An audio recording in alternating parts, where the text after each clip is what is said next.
আউযুবিল্লাহি মিনাশ শাইতানির রাজিম বিসমিল্লাহির রহমানির রহিম। সম্মানিত দেশবাসী, আসসালামু আলাইকুম। হিন্দু ভাইদের প্রতি আদাব। আমি মোহাম্মদ শাহজাহান আহমদ লিটন। আমি একজন পরিবহন শ্রমিক।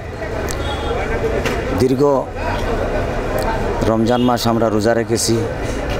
আগামীকাল ইনশাআল্লাহ আমরা ঈদের নামাজ পড়ব।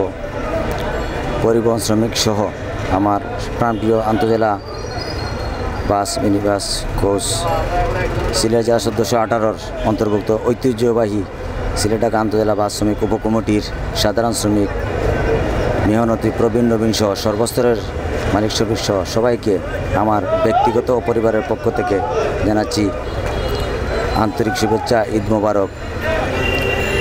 সুপ্রিয় দেশবাসী, বর্তমান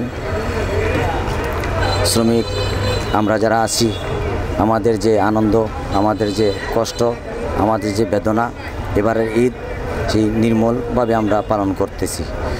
যথাযথভাবে আমরা মনের খুশি মতো পরিবার পরিজন নিয়ে আমরা পরিবহন শ্রমিক ঈদ করতে পারতেছি না, যার কারণ বর্তমান বিগত দিন আমরা বা বর্তমানে দেশের নিত্য প্রয়োজনীয় জিনিসপত্রের দাম যে হারে আমরা খেটে খাওয়া মানুষগুলা ঈদ আনন্দ করতে পারতাম, পেটের তাগিদে, পেটের কারণে আমরা বাচ্চা কাচ্চাদের পরিবারকে সন্তুষ্টজনকভাবে ঈদের আনন্দ দিতে পারি নাই। তারপরেও যতটুকু আমরা পরিবার নিয়ে যতটুকু করেছি, আল্লাহর দরবারে শুকরিয়া। আমি আমার ব্যক্তিগত পক্ষ থেকে আমি সকলকে, শ্রমিক, মালিক, সর্বস্তরের সকলকে আমার ব্যক্তিগত পক্ষ থেকে ঈদ মোবারক। ভালো থাকবেন, সুস্থ থাকবেন, সবার দীর্ঘায়ু কামনা করি। আসসালামু আলাইকুম।